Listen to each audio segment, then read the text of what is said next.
Torla et Ulrich étaient mariés depuis 4 ans. Tous ceux qui les connaissaient disaient qu'ils étaient le genre de couple que l'on priait de devenir. Ils étaient gentils, humbles et toujours prêts à aider les autres. Les gens leur faisaient confiance, et ce n'était pas parce qu'ils étaient parfaits, mais parce qu'ils aimaient vraiment Dieu et lui étaient entièrement consacrés. Ils s'étaient rencontrés à l'université, dans une salle de culte bondée, un jeudi soir pluvieux. Ulrich était président du groupe de prière, toujours ferme, toujours ponctuel. Torla, elle, était responsable du bien-être, silencieuse mais pleine de compassion. Elle apportait de la nourriture aux membres malades, rangeait les chaises après les cultes et traitait tout le monde comme sa propre famille. Ils n'étaient pas tombés amoureux, ils avaient grandi ensemble dans l'amour, à travers le service, la prière, les fardeaux partagés et les éclats de rire échangés entre 2 programmes d'évangélisation. Après leur mariage, ils ne ralentirent pas. Ils continuaient de servir, de prier, d'aider. Ulrich avait l'habitude de réveiller Torla pour les prières de minuit. Torla souriait, attachait son foulard et le rejoignait sans jamais se plaindre. Aucune nuit ne devait passer sans qu'une voix ne s'élève dans cette maison, disait toujours Ulrich. 4 ans après le mariage, ils commencèrent à envisager d'agrandir la famille. Ils décidèrent donc de chercher un logement plus spacieux. Ulrich se mit à travailler plus dur, enchaînant les rendez-vous, concluant des affaires, cherchant à réunir l'argent nécessaire pour acheter une maison. Leur agent leur parla d'un délai serré. Si Ulrich ne payait pas rapidement, la propriété irait à quelqu'un d'autre. Il le prit personnellement. Il voulait offrir le meilleur à Torla. Puis arriva leur 5e anniversaire, qui était aussi l'anniversaire de Torla. Elle se réveilla souriante, s'attendant au baiser habituel sur le front, à une prière chuchotée, peut-être même à un petit déjeuner au lit. Mais le lit était vide. Ulrich était parti précipitamment. Il avait une réunion. Pas de mots, pas d'appel, pas de message. Torla s'assit au bord du lit, confuse. Peut-être préparait-il une surprise, pensa-t-elle. Mais toute la journée passa sans rien. Pas même un simple joyeux anniversaire au téléphone. Elle attendit simplement. Le soir venu, elle prépara son plat préféré, soupe d'ogbono avec igname pilé, du riz jollof et des bananes plantain frites. Elle dressa la table, nettoya la salle à manger et s'assit, immobile, dans l'attente. Que Dieu me garde si cet homme pense que je vais l'appeler. C'est lui qui doit m'appeler en premier, après tout, c'est le chef de cette maison.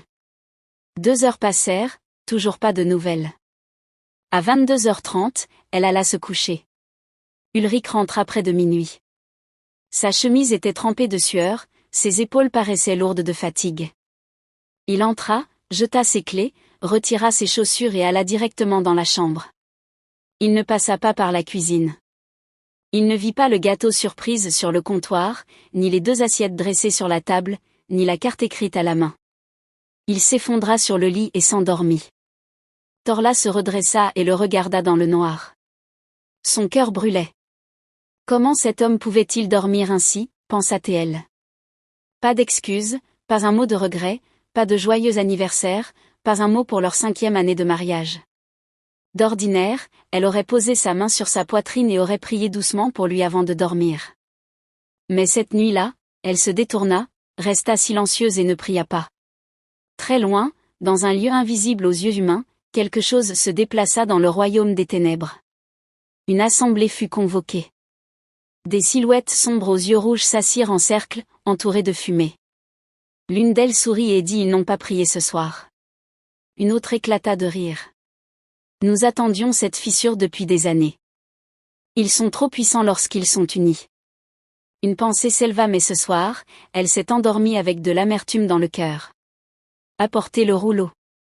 L'un des esprits déroula un parchemin noir et lut à voix haute « Rappelle-toi ce que dit l'Écriture, si j'avais conçu l'iniquité dans mon cœur, le Seigneur ne m'aurait pas exaucé. » Psaume 66, 18. Les autres hochèrent la tête. C'est le moment de frapper. Nous allons lancer des sorts pour les affaiblir spirituellement, les rendre trop occupés pour remarquer le danger, les aveugler aux réalités spirituelles, détourner leur cœur l'un de l'autre petit à petit. Puis ils planifièrent quelque chose de plus grand. Et vous savez quoi? Ils auront bientôt besoin d'aide parce qu'ils seront trop occupés à courir après l'argent et les choses matérielles. Alors, nous enverrons une domestique, une des nôtres. » Ils éclatèrent de rire. Le lendemain matin, Torla se réveilla la première. Elle se leva discrètement, se brossa les dents et entra dans la cuisine. Elle ne parla pas de ce qui s'était passé la veille. Elle s'attendait à ce qu'Ulrich lise dans son esprit, qu'il comprenne. Ulrich entra plus tard, l'air encore fatigué. Il tenta un sourire. « Salut chérie, tout va bien ? » ?»« Oui, tout va bien, bonjour, » répondit-elle. Il hocha la tête. « D'accord, je reviens vers 17h, à tout à l'heure. » Aucune mention de la veille. Aucun mot sur le dîner, ni sur l'anniversaire. La journée passa. 2 jours plus tard, Torla faisait défiler son téléphone quand elle entendit la voix d'Ulrich dans le salon. Il laissait un message vocal à quelqu'un. « À Félix, joyeux anniversaire mon frère, joyeux anniversaire. Oh mon Dieu, c'est aussi ton anniversaire de mariage. Que la lumière de Dieu continue de briller sur toi et ta merveilleuse épouse. » Le cœur de Torla se figea. Donc il se souvenait de l'anniversaire d'un autre couple, mais pas du leur. Même pas de son propre anniversaire à elle. Elle ne dit rien. Elle se leva, entra dans une autre chambre et ferma la porte lentement. Mais quelque chose en elle se referma aussi. Torla devint très occupée. Son entreprise immobilière marchait bien. Les clients affluaient, les propriétés se vendaient vite. Il y avait des propositions à envoyer, des réunions à tenir, des appels qui ne cessaient de sonner. Elle se réveillait tôt, consultait ses courriels, s'habillait et partait. Certains soirs, elle rentrait trop fatiguée pour cuisiner. Parfois, elle ouvrait le réfrigérateur, le refermait en silence et allait directement au lit. La maison ne ressemblait plus à ce qu'elle était. La vaisselle traînait plus longtemps dans l'évier, les vêtements s'accumulaient dans les paniers. Ulrich ne se plaignait pas à voix haute, mais Torla savait qu'il remarquait. Il aimait l'ordre, la propreté, les bonnes odeurs. Un soir, alors qu'elle pliait du linge sur le canapé, elle dit « Ulrich, j'ai réfléchi. » Il leva les yeux de son téléphone. « À propos de quoi ? » ?»« Je pense qu'on a besoin d'une aide ménagère. Tu es fatigué, je suis épuisée avec toutes les propositions, les biens à gérer et tout le reste. Je ne veux pas qu'on se dispute à cause des repas pas prêts ou de la maison pas propre. » Ulrich resta silencieux. Quelqu'un pour aider à la cuisine, au ménage, rien de plus. Il sembla pensif. « Tu as une idée de quelqu'un ? » ? « Oui, il y a une agence qu'une collègue a utilisée. Sa domestique est avec elle depuis plus de 10 ans. Très professionnelle. »« D'accord, si ça peut te faire plaisir, essayons. » Une semaine plus tard, on leur présenta Amara. Elle venait avec des recommandations. Discrète, bien élevée et intelligente. Torla s'assura qu'elle fasse tous les tests, hépatite B, VIH, groupe sanguin, tout. Les résultats médicaux revinrent propres. Dès le 2e jour, Amara avait déjà nettoyé toute la maison et préparé le petit déjeuner avant 6h30. Elle souriait souvent, ne parlait pas beaucoup, s'habillait modestement. Ulrich et Torla l'appréciaient. Ils ne savaient pas. Ils ne voyaient pas. Chaque matin, avant que le couple ne se réveille, Amara allait à la cuisine pour cuisiner. Mais avant de servir la nourriture, elle murmurait dedans. Sa voix était basse, ses mots étaient sombres. Je décrète qu'ils s'affaiblissent. Je commande qu'ils cessent de prier. Qu'ils se retournent l'un contre l'autre.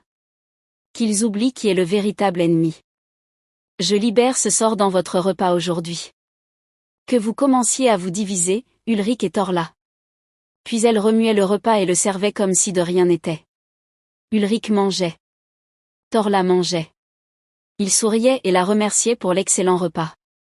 Mais à l'intérieur, quelque chose changeait. Un après-midi, Torla et Amara étaient dans la cuisine à préparer le déjeuner. La télé diffusait une telenovela en arrière-plan. À l'écran, une femme pleurait après avoir découvert l'infidélité de son mari.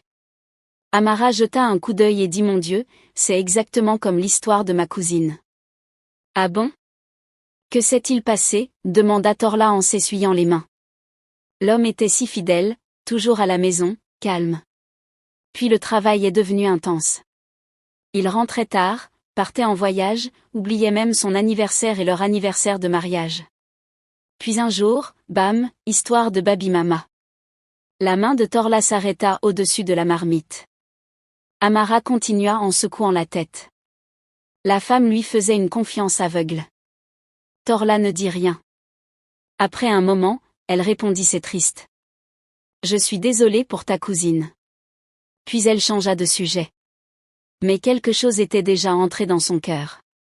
Plus tard cette nuit-là, Torla marchait vers la chambre quand elle entendit Ulrich rire au téléphone. Il était en pleine conversation, mais dès qu'elle entra, il dit rapidement: d'accord, je te rappelle plus tard, et raccrocha. Torla ne dit rien, mais elle remarqua. Et elle se souvint de ce qu'Amara avait dit. Quelques jours plus tard, elle vit Ulrich taper à nouveau sur son téléphone. Il souriait, hochait la tête, puis posa rapidement le téléphone quand elle entra. Elle commença à se demander à qui il parlait toujours. Pourquoi finissait-il ses appels dès qu'elle entrait? Mon Dieu, j'espère que cet homme ne me trompe pas, comme dans l'histoire d'Amara. Mais Ulrich avait aussi ses pensées. Un samedi, il était assis sur le canapé en feuilletant un magazine immobilier. À la deuxième page, il vit la photo de Torla debout à côté de 3 hommes lors d'une remise de prix. Tous souriaient et se serraient la main. Il fixa la photo un long moment. La robe qu'elle portait moulait son corps, son maquillage était prononcé, son sourire éclatant. Il tourna la page et laissa tomber le magazine. Puis il se dirigea vers la fenêtre et regarda dehors longuement. Ils n'en parlèrent pas, mais les choses changeaient. L'un observait en silence, l'autre se perdait dans ses pensées, et tous deux devenaient des étrangers partageant le même lit. Dans le monde spirituel, le sort commençait à faire effet. Une nuit, Torla se réveilla en sueur. Dans son rêve, Ulrich la poursuivait avec un couteau. Ses yeux étaient rouges, sa peau pâle, il ne disait rien, avançait juste lentement vers elle comme une ombre silencieuse. Elle se redressa en sursaut et le regarda dormir paisiblement à côté d'elle. Elle ne dit rien, mais son cœur battait fort. 2 nuits plus tard, ce fut au tour d'Ulrich de rêver. Torla tentait de l'étrangler, ses mains serrées autour de son cou, son visage vide d'émotion, ses yeux fixés. Il essayait de crier mais aucun son ne sortait. Il s'éveilla en toussant violemment. Torla était encore là, couchée de son côté, dos tourné. Il se retourna vers le mur et ne parla pas. Aucun des deux ne partagea ses rêves. Ils gardaient tout en eux, plus distants dans leurs pensées que dans leur corps. Leur manière de se regarder avait changé. Un week-end, Torla rentra plus tôt d'une réunion et décida de cuisiner. Cela faisait longtemps qu'elle n'avait rien préparé elle-même. Amara faisait désormais toute la cuisine, mais quelque chose en elle lui disait qu'il fallait qu'elle fasse un geste. Elle voulait surprendre Ulrich. Elle sortit la viande de chèvre, découpa les poivrons, ajouta les épices, et prépara une soupe au piment bien relevé, accompagnée de riz blanc, un des repas préférés d'Ulrich. Elle dressa la table elle-même, sans aide, sans raccourci. Quand Ulrich rentra, il avait l'air fatigué. Il laissa tomber son sac près de la porte. Torla lui dit: j'ai cuisiné, bienvenue chérie, viens t'asseoir. Il s'assit, prit 2 cuillerées de la soupe et s'arrêta. Qu'est-ce qu'il y a? Demanda-t-elle. Je ne sais pas, je ne ressens rien. Tu ne ressens rien comment? Je n'ai pas envie de manger cette soupe. Torla fronça les sourcils. Mais je l'ai préparée spécialement pour toi. J'apprécie vraiment, ne te fâche pas, je t'assure. Mais j'ai juste envie de cette autre soupe, tu sais, l'égusi que tu as fait l'autre jour. Est-ce qu'il en reste au frigo? Tu peux la réchauffer s'il te plaît? Torla le fixa. Donc tu préfères manger le plat qu'Amara a préparé au lieu du mien? Ulrich se tortilla sur sa chaise. Ce n'est pas ce que j'ai dit. Mais c'est ce que tu fais. J'ai dit que je n'avais pas envie de soupe au piment et de riz, c'est tout. Pourquoi est-ce que tu fais toute une histoire? Torla se leva. Tu gaspilles la nourriture. J'ai quitté le bureau plus tôt, j'ai lavé la viande, coupé les légumes, tout ça pour te faire plaisir.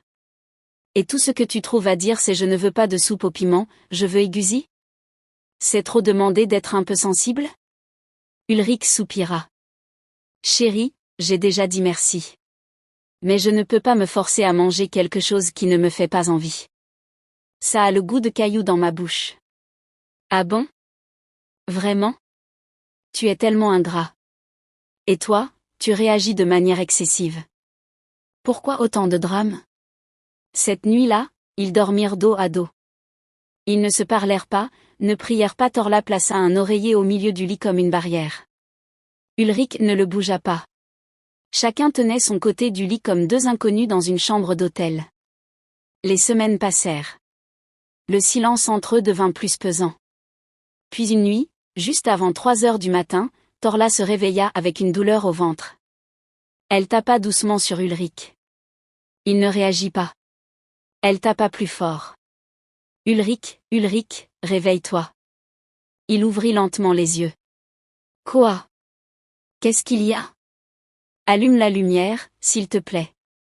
Oh mon Dieu, tu saignes. Tu saignes. Les jambes de Torla tremblaient. Ses yeux étaient écarquillés. Sans dire un mot, Ulrich attrapa les clés de la voiture et la conduisit à l'hôpital. L'établissement était calme. Un médecin sortit 1 heure plus tard et dit: Je suis désolé monsieur, elle a perdu le bébé. Ulrich resta figé. Quel bébé? Le médecin fronça les sourcils. Votre épouse ne vous a pas dit qu'elle était enceinte de 6 semaines? Il attendit que Torla se réveille. Le lendemain matin, il s'assit à son chevet. Tu étais enceinte, Torla. Tu l'étais. Et tu n'as pas pensé à me le dire? Je comptais te le dire quand je serais prête. Sa voix monta. Prête? Quand tu serais prête? Pourquoi tu me l'as caché? Parce que tu n'es jamais à la maison. Tu es toujours dehors à courir après l'argent. Ulrich recula. Tout ce que je fais, c'est pour nous. Tout ce que je bâtis, c'est pour cette famille. Et moi alors? Tu te demandes comment je vais? Comment je me sens? Ils élevèrent la voix. Je ne me plains jamais quand tu sors dîner. Je ne dis rien quand tu poursuis encore un projet ou un client. Alors pourquoi es-tu fâché contre ce que je fais? Qu'est-ce qui ne va pas avec toi? Ah bon? C'est pour ça que je ne voulais pas te le dire. Parce que je savais que tu allais réagir comme ça. Tu n'es jamais content. Tu trouves toujours quelque chose à critiquer. Comme l'autre soir avec la soupe au piment. Donc maintenant c'est encore à cause de la soupe? Oui, c'est à cause de la soupe. Je l'ai faite pour toi, et tu m'as dit que ça avait le goût de gravier. Et tu voulais manger le plat d'Amara. Je n'ai rien contre Amara. On a pris cette décision ensemble. Mais au moins elle a décence de m'apprécier. L'infirmière entra pour leur demander de baisser la voix. Ulrich sortit du service et alla dans le couloir. Il ne voulait plus crier. 3 jours plus tard, Torla rentra chez elle et s'installa dans la chambre d'amis. Ulrich resta dans la chambre principale. Ils se croisaient à peine. Les dimanches, Torla allait parfois seule à l'église. D'autres fois, c'était Ulrich. Mais jamais ensemble. Un matin, leur pasteur le remarqua. Il salua Ulrich après le culte, puis regarda Torla partir rapidement seule. Il appela Ulrich dans la semaine. Frère Ulrich, je veux vous voir tous les deux. Pas d'excuses. Oui, tu cours partout pour l'argent, mais c'est important. Si tu me respectes en tant que pasteur et mentor, je veux vous voir dans mon bureau. Ulrich n'objecta pas. Torla reçut le même appel et accepta. C'est parce que c'est vous, pasteur. Sinon, je ne serais pas venu. Dans le bureau du pasteur, ils s'assirent sur des chaises séparées. Il les regarda et dit: Bon, parlez-moi. Que se passe-t-il? Torla fut la première à parler. Ulrich ne se soucie plus de moi. Calme-toi, ne pleure pas, respire profondément et parle. Ulrich fronça les sourcils. Ce n'est pas vrai, pasteur. Laisse-la parler. Il a oublié mon anniversaire. Il a oublié notre anniversaire de mariage. Il m'a dit que ma nourriture avait le goût de gravier. Il ne demande même pas comment va mon travail. Je ne sais même plus. C'est tout pour le moment. Ulrich? Pasteur, j'étais sous pression. Je suis juste sous pression. Je crois qu'il ne pense qu'à l'argent. Et toi, tu ne penses qu'à tes émotions. Torla éclata en larmes. Pasteur, vous pouvez imaginer que j'ai perdu notre bébé, et il m'a dit que je réagissais de manière excessive. Ulrich détourna le regard. La pièce était remplie de silence. Le pasteur se leva. Assez. Se rejeter la faute ne réglera rien. Ils restèrent silencieux. Puis Torla chuchota. Pasteur, je pense qu'on devrait divorcer. Madame, calmez-vous. Divorcer? Vous voulez que je vous aide à rédiger les papiers? Ce n'est pas pour ça que je vous ai convoqué. Écoutez-moi. Vous ne vous séparerez pas. Ce n'est pas une montagne, c'est une fissure. Et les fissures peuvent être colmatées. Agenouillez-vous, je vais prier. Il tendit les mains et pria pour eux. Père céleste, ouvre leurs yeux. Fais-leur voir ce qui se passe vraiment, au nom de Jésus. Amen. Sur le chemin du retour, aucun mot ne fut échangé. Cette nuit-là, Torla n'arrivait pas à dormir. La maison était silencieuse. Ulrich était dans la chambre d'amis. Elle était seule. Son cœur était lourd, mais elle ne savait pas pourquoi. Elle se leva doucement, attacha un foulard, et sortit dans le couloir. Elle voulait juste un chocolat chaud. Quelque chose de chaud pour l'apaiser. En passant devant la chambre d'Amara, elle entendit un rire. Ce n'était pas un rire normal. C'était aigu et tranchant. Elle s'arrêta. Elle se pencha doucement vers la porte. Amara parlait à quelqu'un. Je suis presque à la fin de ma mission. Le couple va bientôt se séparer. Il croyait être puissant. Il croyait pouvoir prier. Une fois le divorce prononcé, ma promotion m'attend. Puis elle éclata de rire. Torla resta figée. Elle n'attendit pas davantage. Elle courut dans sa chambre. Ses mains tremblaient. Sa poitrine était serrée. Elle tomba à genoux près du lit. Seigneur, pardonne-moi, murmura-t-elle. Les larmes coulèrent. Je suis désolée d'avoir laissé la colère envahir mon cœur. J'ai permis à la douleur de couvrir mes yeux. Oh mon Dieu, merci de m'avoir réveillée. Merci de m'avoir réveillée. Qu'est-ce qui m'arrive? Elle pencha la tête encore plus bas. Je n'ai pas vu. Je n'ai pas prié. J'ai donné une porte à l'ennemi. Puis sa voix devint plus forte. Plus jamais. Je reprends ma maison au nom de Jésus. Je reprends mon mari, racheté par le sang de Jésus. Elle se mit à prier avec autorité, avec conviction, profondément, sans colère, sans peur. Elle était réveillée. Ulrich entendit la voix depuis sa chambre. Il ouvrit la porte, suivit le son. Il trouva Torla à genoux, les mains levées.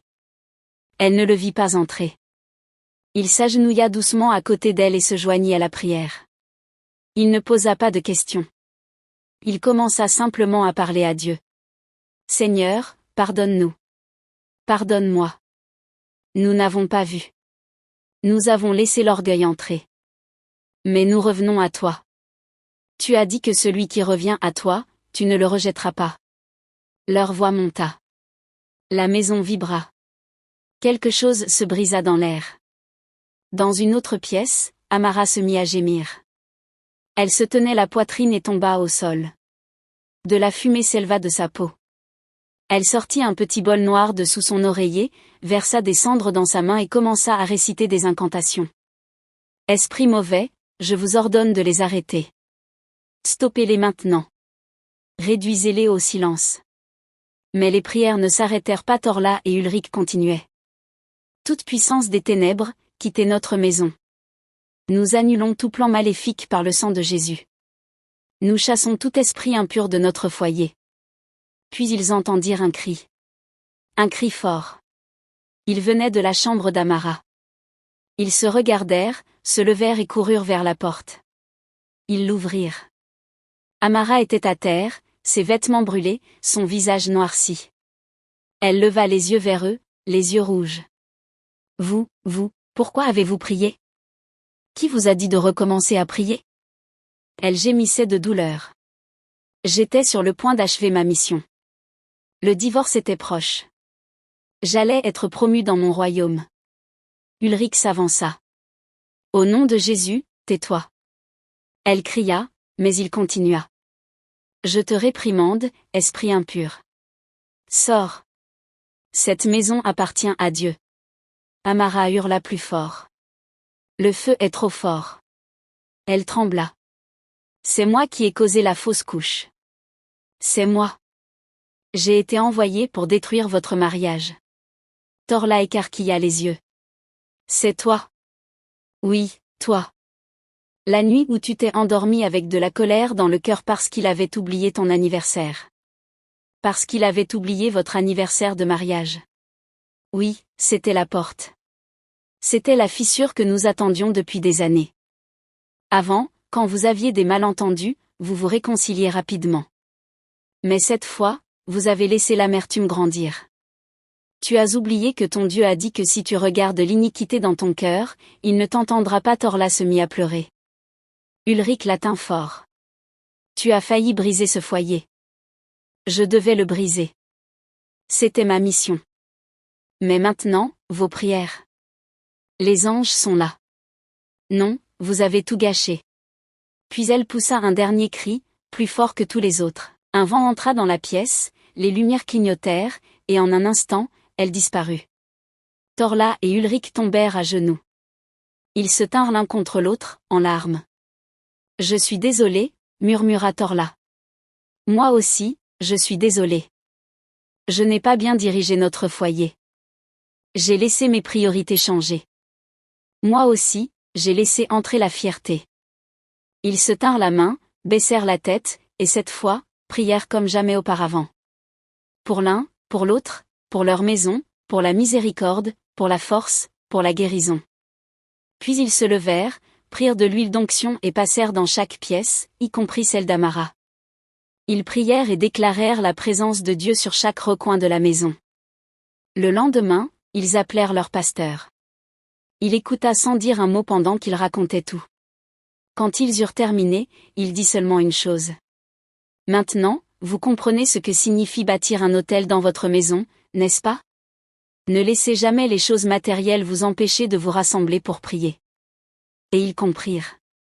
À partir de ce jour, Torla et Ulrich ne furent plus jamais négligents dans la prière. Ils ne se disputèrent plus pour des choses futiles. Ils ne laissèrent plus le silence durer. Ils ne se couchèrent plus jamais sans se toucher, sans prier. Même si ce n'était que pour se tenir la main. Ils avaient combattu ensemble. Et désormais, ils tenaient ensemble. Les jours qui suivirent furent remplis de silence sain dans la maison de Torla et Ulrich, un silence qui n'avait rien à voir avec la distance ou le mépris mais avec la paix retrouvée. Ils se réveillaient plus tôt que d'habitude, tenaient leurs mains sous la couverture avant de sortir du lit, puis s'agenouillaient côte à côte au pied du lit, les yeux fermés, les cœurs ouverts, les voix tremblantes, priant avec profondeur comme au tout début. Il n'y avait plus de longues disputes pour des choses futiles, plus de soupçons nourris dans l'ombre, plus de plats jetés à la poubelle ni de repas avalés dans le silence. Torla reprit doucement la cuisine, parfois Ulrich l'aidait à éplucher les légumes ou à goûter les sauces. Ils riaient à nouveau, pas fort mais sincèrement, comme s'ils réapprenaient à vivre ensemble. La chambre d'Amara fut vidée, désinfectée, ointe avec de l'huile, et Ulrich lui-même prit une batte et brisa le petit bol noir qu'elle avait caché sous son oreiller, le réduisant en poudre avant de le brûler dans la cour avec des versets proclamés à haute voix. Plus jamais, disait-il en fixant les flammes, plus jamais. Ils avertirent aussi leur entourage, racontèrent à 2 ou 3 couples ce qui leur était arrivé, et très vite, leur témoignage éveilla d'autres foyers. Certaines femmes commencèrent à prier à minuit, des maris cessèrent d'ignorer les blessures silencieuses de leurs épouses, des couples revinrent au pied de Dieu pour reconstruire ce qu'ils avaient laissé s'écrouler. Un dimanche matin, leur pasteur les invita à partager leurs témoignages devant l'assemblée. La salle était pleine, les regards tendus. Ulrich prit la parole le premier. Il parla de la fatigue, de la course au succès, de l'oubli involontaire mais dangereux de sa mission de prêtre dans son foyer. Torla parla ensuite, des blessures non exprimées, des rancunes nourries en silence, de l'amertume qu'elle avait laissé grandir comme une graine dans son cœur. Puis tous deux racontèrent la nuit où ils avaient prié ensemble comme jamais auparavant, la nuit où Amara avait révélé sa vraie nature, la nuit où le feu de Dieu avait brûlé les ténèbres cachées sous leur toit. L'église entière était en larmes. Le pasteur monta sur l'autel, les bénit, puis dit à toute l'assemblée: voici ce que cela signifie de ne pas donner accès à l'ennemi. Vos maisons sont des autels. Si vous ne les nourrissez pas, quelqu'un d'autre viendra y sacrifier à votre place. Ce jour-là, une atmosphère de réveil envahit toute la congrégation. Pendant les semaines suivantes, Torla et Ulrich intensifièrent leur discipline spirituelle. Chaque mardi, ils faisaient une veillée privée. Chaque vendredi, ils jeûnaient ensemble jusqu'à 18h. Ils commencèrent aussi à faire un journal de reconnaissance, où chacun notait chaque soir une chose pour laquelle il était reconnaissant à propos de l'autre. Même après des journées longues et fatigantes, ils prenaient le temps d'écrire une ligne chacun. Merci parce que tu as souri quand je suis rentré aujourd'hui. Merci parce que tu as fait le lit ce matin. Merci parce que tu m'as demandé comment je me sentais. Des détails simples mais profonds. Un jour, Ulrich rentra plus tôt que d'habitude. Torla était dans la cuisine, les cheveux attachés en chignon, une louche à la main. Il entra doucement, s'approcha d'elle par derrière, la serra dans ses bras et lui chuchota à l'oreille merci d'avoir prié cette nuit-là. Elle ne répondit pas tout de suite. Elle se retourna, le regarda dans les yeux et dit je n'ai pas prié seule. C'est parce que tu m'as rejoint qu'on a gagné. Ils s'embrassèrent longuement, un baiser sans regret, sans blessure, sans amertume. Plus tard dans la nuit, après leur prière, ils s'assirent sur le balcon. La lune était pleine, l'air doux. Ulrich dit tu te rappelles la première fois qu'on s'est parlé? Torla sourit bien sûr. Il pleuvait fort, tu tenais un parapluie troué et tu essayais de couvrir 3 autres personnes avec toi. Et tu avais tes cahiers dans un sac plastique. Et toi tu m'as dit que les anges nous avaient déjà inscrits ensemble quelque part. Et tu m'as dit que tu priais depuis 2 ans pour une femme qui sache plier les chaises après le culte. Ils rirent doucement. Ils savaient que le combat n'était pas terminé, mais ils savaient aussi qu'ils n'étaient plus seuls. Une semaine plus tard, ils reçurent un message étrange. Un numéro inconnu leur avait envoyé une photo d'Amara, dans un autre quartier, habillée différemment, servant une autre famille. Le message disait elle est de retour, mais pas chez vous. Ulrich montra la photo à Torla, puis l'effaça. Il leva les yeux vers elle et dit nous savons maintenant quoi faire. Ce soir, on va prier. Elle hocha la tête. Et ils s'agenouillèrent ensemble, main dans la main, comme toujours désormais. Cette fois, leur prière n'était pas juste une routine. C'était une arme, un mur, une couverture, une lumière. Et pendant qu'ils priaient, loin au-dessus d'eux, dans un lieu où les ténèbres ne pouvaient accéder, une voix douce et puissante dit encore une fois ils ont vaincu. Le ciel enregistrait leur victoire. Le royaume des ténèbres connaissait leur nom. Et le feu ne cessa plus jamais de brûler dans leur maison. Si vous avez été touché par cette histoire, sachez que ce n'est pas juste une fiction, c'est un rappel que le véritable ennemi ne se voit pas toujours avec les yeux. Alors veillez, priez, pardonnez rapidement, ne laissez jamais le silence durer, ne donnez pas au diable une seule nuit dans votre maison. Un mariage se bâtit chaque jour, par de petites décisions, par des prières sincères, par des retours au cœur de Dieu. Torla et Ulrich l'avaient appris, et maintenant, ils le vivaient. Si cette histoire vous a touché, n'oubliez pas de liker cette vidéo, de vous abonner à la chaîne et d'activer la cloche de notification pour ne rien manquer.